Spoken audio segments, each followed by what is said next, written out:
that you can't already know what the story is. So if you guys already know what the story is when you go out data gathering, problem one, I bet you lots of us are guilty of this. Like, I got my idea. Client wants me to have some data. So let's find some data that helps me support my idea. Right? No! No, no, no. Go to who matters, the audience, the target. That who matters could be your client's environment. It could be literally you guys are stuck, right? And it's 100% bureaucratic. Right? And you're like, this is dumb. I know they like what we're doing. So now my audience is that client. How do they work? Read everything on Open Door. They're hierarchical. They're all reward-based. They're whatever. Just get the data. Understand the audience, and then tell a different story. Well, guess what? You're going to get boom, boom, boom, boom with this idea. Why? Because all this press is going to be there. I'm making this up. You said you reframe the way. So your audience is literally whoever's on that side. So if you're doing the best of what we get to do, and they're asking you about the audience you're selling something to, then go be with them. But it could be, you just need to understand the person's perspective on the other side of the table. So then, once I got that, I got some data points, I'm going to show you guys for exercises for, okay, I got some data points. Now I'm not the audience anymore. Now I take myself outside of it, because that's when you're going to have enlightenment. That's when you're going to turn into Da Vinci. That's when we're going to change the game and get into the science part of the art. Right? But I've got to step away from it for a second. So you don't necessarily know the data at that point. So you're looking to have it explained. I want to understand it better. But why? Right? But why is that happening? Give me more to understand it. And it has to be clear. And now we're looking for a story. So let's do it. Let's practice. Let's practice. Does everyone want to practice? Yeah, I want to practice, DIONNA. Okay. So everyone pick something you're working on. Now.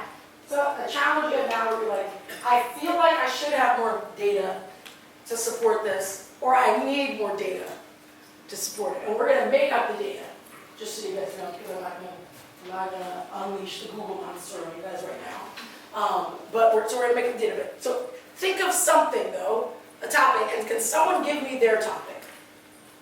So I can do the exercise with theirs. There's going to be a climate crisis. Ooh. How do we get people to give a shit?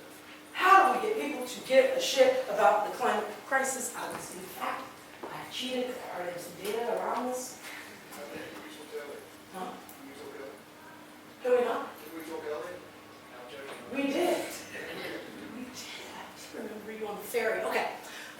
So, this is what you do first, guys. So you've got your problem, your thing, right? And so climate is what we're talking about. Well, how can we get people to care about climate? And we know we need to use data because we're living in today's age. So the points, you're starting with your data points, it's a data point. Right? So most people, when they want to get people concerned about climate control, this is actually where they end. They start in here. Right? So I get tons of stats. I heard one, it's not just climate, it's the broader picture. The stat of by 2030, we're going to be gone.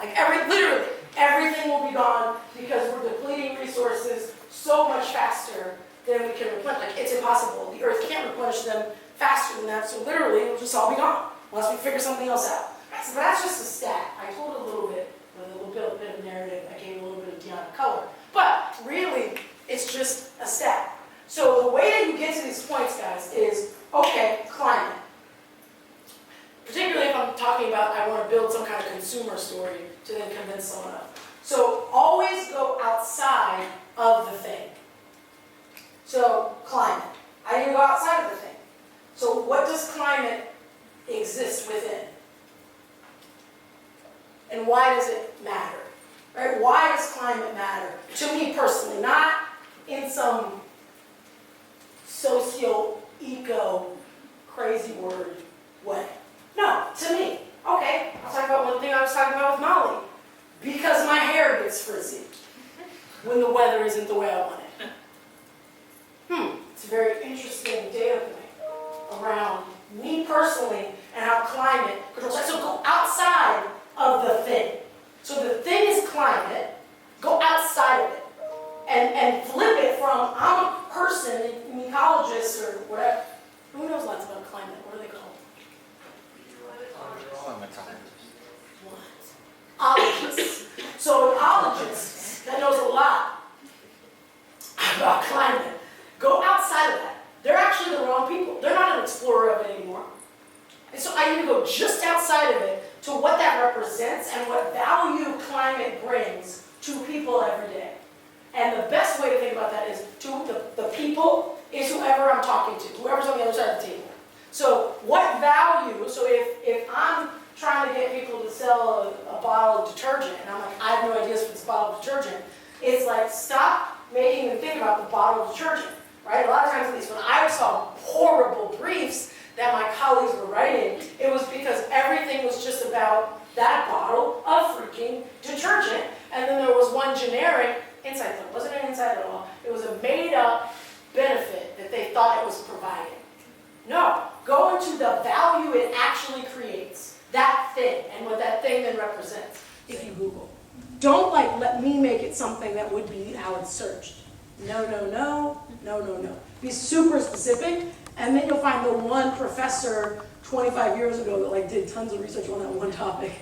But if you're too broad, then it's going to then take a really long time. So I would say Google really is my #1 source, and I'm just super specific. And when I want to use data, I actually go to the images tab quickly. Because then it's someone brought it together, probably, in a visual. So maybe they already did the cutting to my key data points. I might not like all those, but again, it helps me start. So I put my search in, and then I flip to the images tab quite quickly. I work on a bunch of pharma brands, and everything has to be statistically significant.